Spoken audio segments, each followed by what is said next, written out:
This man's upside-down body had the most experienced doctors baffled. How could he have survived with a spine fused into a U-bend? People stared when Daiki entered the hospital. The sight of him completely folded in half and frozen in place was something not even the most experienced staff had ever seen before. A specialist with 35 years of experience, even Dr. Yamamoto couldn't believe his eyes. Daiki's mother, Sakura, was there to tearfully share his tale.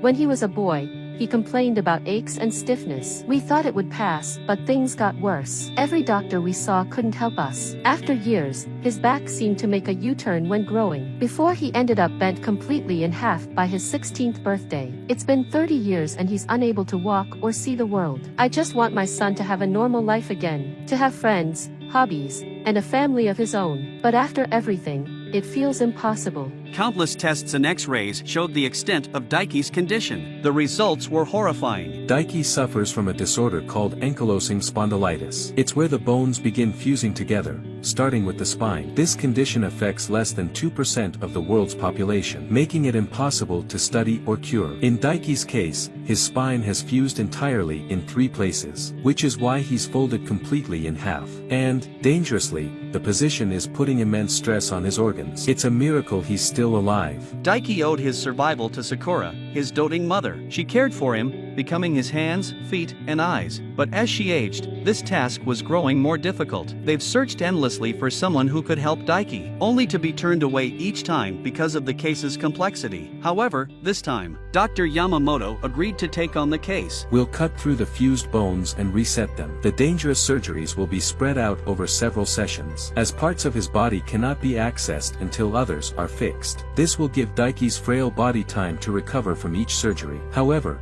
because of how weak and frail Daiki's condition had left him, the chances of his survival are low. Hearing this, Sakura grew hesitant as losing her son was her worst nightmare. But Daiki agreed immediately despite the risk, tired of living in suffering. Each surgery lasted hours, testing all of Dr. Yamamoto's skills. Every post-surgery period filled Daiki with hope. The most memorable moment was when his spine was straightened. I remember the amazing feeling of waking up after surgery, looking up at the ceiling for the first time in decades. Even though I was still in pain from the procedure, being able to see my mother's face again brought me to tears. At long last, I felt hope for the future. However, Daiki's battle with his own body wasn't over. He struggled to walk due to mass loss of muscles, and his motor skills were severely impacted by nerve damage. Physiotherapy was slow and he saw little progress, but he wanted to leave the hospital to see his home again. Dr. Yamamoto was reluctant to discharge Daiki, concerned that he wouldn't receive the professional attention he required to recover. But he understood how Daiki felt and couldn't refuse. 3 months later, Dr. Yamamoto was shocked to see Daiki. At his checkup, Daiki was moving and walking with confidence, without a single tremor in his limbs. He shared that he was even working in his family's paddy fields. Scans revealed that Daiki's muscles were developing at record speed,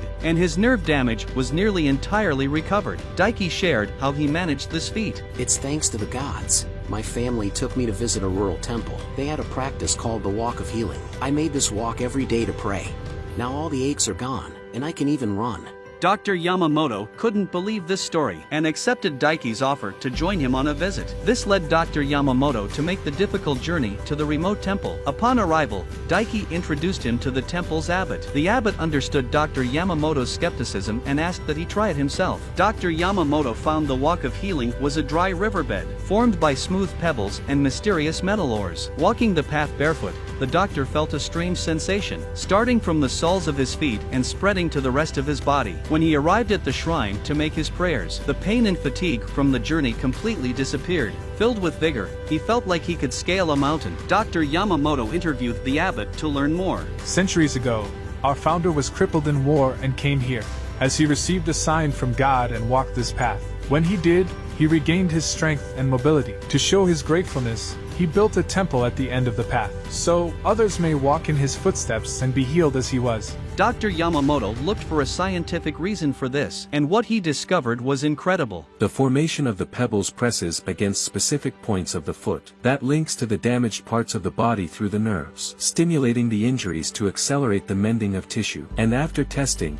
The black metal turns out to be lodestones, naturally occurring metals with magnetic abilities. Thanks to the temple location and the unique mineral deposits in the ground, the lodestones show specific magnetization that aid in the healing of damaged nerves. That is far more effective in electromagnetic therapy than modern methods. Dr. Yamamoto realized the advantages of this discovery. It could offer aid to those recovering from surgery and those with arthritis, also aiding people needing a boost in physical strength and motor skills. But the journey to the temple was difficult. So, Dr. Yamamoto decided to create a product instead, one able to replicate the walk of healing. They magnetized metals with the lodestones, allowing them to share the lodestone's unique properties without depleting the limited natural resource. After thousands of prototypes, Dr. Yamamoto created a product able to help with a variety of physical ailments, thus introducing Taschen to the world. Taschen are a pair of insoles that can slip into any shoe. The magnetic properties working with the acupressure points create instant relief, while strengthening the body and aiding its ability to heal nerve damage. Daiki was unsure if Taschen could replace the temple, but after testing, he was astounded by the results. It's easy to wear daily and more comfortable to walk with. Instead of being confined to the temple,